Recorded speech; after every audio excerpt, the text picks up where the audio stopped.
എല്ലാവർക്കും നമസ്കാരം. ഇന്നത്തെ വീഡിയോയിൽ പറയുന്നത് ശൈശവ വിവാഹത്തെ പറ്റിയാണ്. 18 വയസ്സിന് താഴെയുള്ള പെൺകുട്ടിയോ 21 വയസ്സിന് താഴെയുള്ള ആൺകുട്ടിയോ വിവാഹിതരാവുകയാണെങ്കിൽ ആ വിവാഹത്തെയാണ് ശൈശവ വിവാഹം എന്ന് പറയുന്നത്.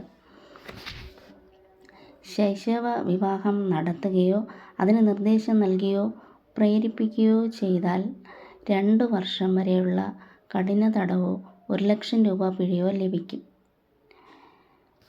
ശൈശവ വിവാഹം പ്രോത്സാഹിപ്പിക്കുകയോ അത് തടയുന്നതിൽ വീഴ്ച വരുത്തുകയോ ചെയ്യുന്ന മാതാപിതാക്കൾ, രക്ഷിതാക്കൾ എന്നിവർക്കും സംഘടനകൾക്കും ശൈശവ വിവാഹം ആണെന്ന് അറിഞ്ഞുകൊണ്ട് ശൈശവ വിവാഹത്തിൽ പങ്കെടുക്കുന്ന എല്ലാവർക്കും 2 വർഷം വരെയുള്ള കഠിന തടവോ 1,00,000 രൂപ പിഴയോ ലഭിക്കാം.